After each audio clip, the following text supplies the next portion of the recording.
Hello guys, কেমন আছো? আশা করছি তোমরা সবাই খুব ভালো আছো, আর আমিও খুব ভালো আছি। নতুন ভিডিও নিয়ে চলে এসেছি। প্রত্যেকদিন তো তোমরা ব্লগ দেখো, আজকে একটু অন্যরকম ব্লগ দেখানোর চেষ্টা করছি। মানে আজকে একটা রান্নার রেসিপি তোমাদের সাথে আমি শেয়ার করব।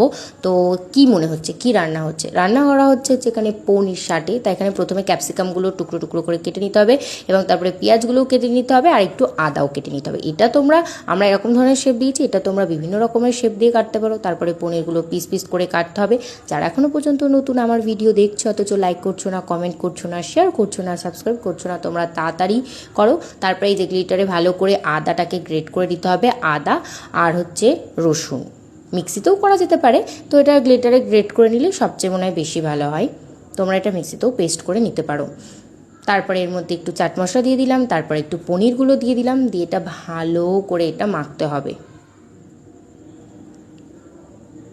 ভালো করে তারপরে এটা মেখে নিতে হবে। এবার একে একে এর মধ্যে চিলি সস দিতে হবে, সয়া সস দিতে হবে, আর একটু লবণ পরিমাণ মতো।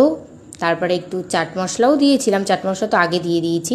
আর একটা জোয়ানও দিতে হবে, জোয়ান দিলে একটু বেশি টেস্ট হয়। দিয়ে ভালো করে এটা মিক্স করে নিতে হবে। আর এর মধ্যে ডিমও দিতে হবে।